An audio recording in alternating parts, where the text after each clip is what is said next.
Have you ever woken up and asked yourself, when is the last time I felt conscious?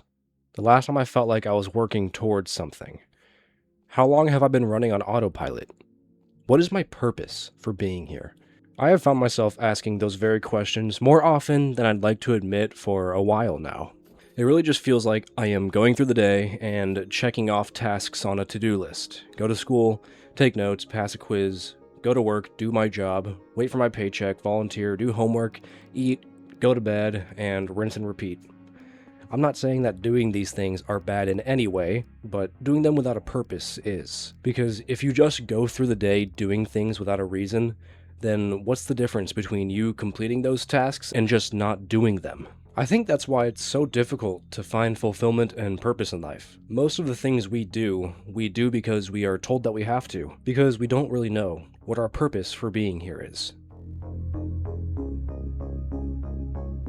Zac Brown was born on July 31st, 1978 in Atlanta, Georgia, to Jim Brown and Betty Moses, but was raised by his mother Betty and stepfather Dr. Jody Moses. Inspired by James Taylor, a rock and roll Hall of Famer, he began to play gigs in high school for local venues performing as a rock band and would do covers of country and pop songs. In 1998, he met John Driscoll Hopkins, the current bass guitarist for the Zac Brown Band, at an open mic night at CJ's Landing in Buckhead, Georgia. The two remained friends while Zac started touring in 2002, with Zac Brown being the lead vocals and playing the acoustic guitar, Marcus Petruska on the drums, and their initial bass guitarist in Jacob Lawson. In 2003, he started his own label called Homegrown and later changed it to Southern Ground. In 2004, my birth year, he and his father opened up a music club and restaurant called Zac's Place, which would be sold to a developer shortly after, giving the newly formed Zac Brown Band the opportunity and money to buy a tour bus and go on tour full-time. The Zac Brown Band's first independent album, Homegrown, was also released the same year, as well as Zac adding a violinist/fiddler named Jimmy D. Martini. John Hopkins stepped in as bass guitarist in 2005 since Jacob Lawson stepped away, although I couldn't find any information as to why. Hopkins helped finish the band, recording their second single, Toes, for their first major label debut album titled The Foundation. After picking up other members, the band found so much success in producing music that they signed to Live Nation Artists Records, and they only kept rising from there. From 2012 to present day, the band had 11 headlining tours and won 3 Grammy Awards, one in 2010, one in 2011, and one in 2013, for Best New Artist, Best Country Collaboration with Vocals, and Best Country Album, respectively.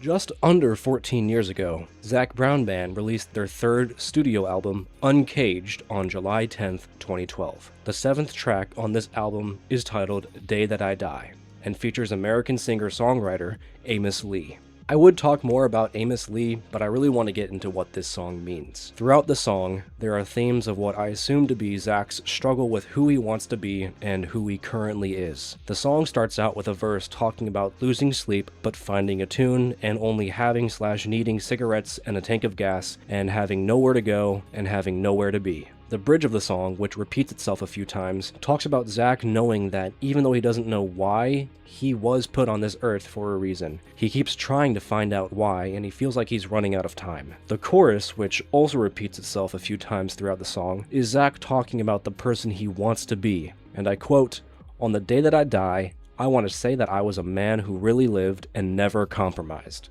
End quote. The second verse is where Amos Lee comes in, and he talks about finding peace with the path that he takes. In this verse, when it talks about coming to crossroads in life, I think there are a few different ways to interpret it. One way you could interpret it is that we know which path we should take, which path would take us further along in finding our purpose, but the question is if we really want to put in the work in order to continue on that path. Another way of interpreting it is that we actually don't know which way to go, but no matter which path you take, you just have to keep going. It is followed by the same bridge and chorus as before, and after what I believe to be called a non-lexical vocable, which is basically a part of the song that is filled with sounds like whoa and oh. After that takes place, there is another bridge and chorus, but the chorus is different this time.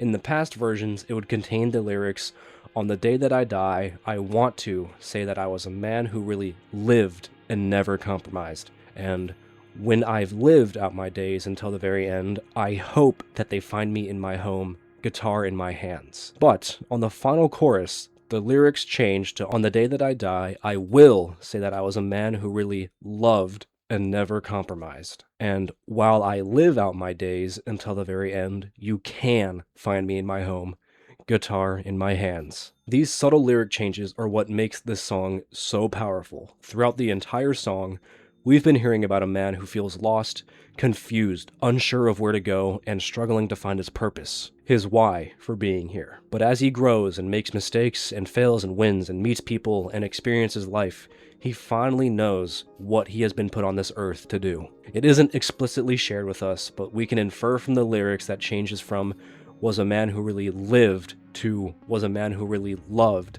and I hope they find me in my home, guitar in my hands, to you can find me in my home, guitar in my hands, that he finds fulfillment in making people happy with his music. He finally found his purpose in life. It took time and was tiring and painful at times, but it was all worth it. Zac Brown and Amos Lee urge us to keep pushing forward.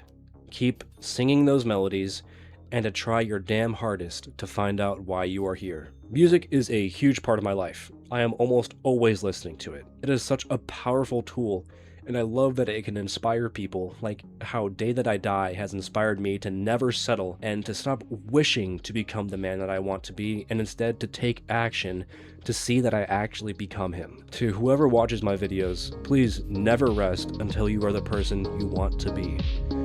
Thank you for watching.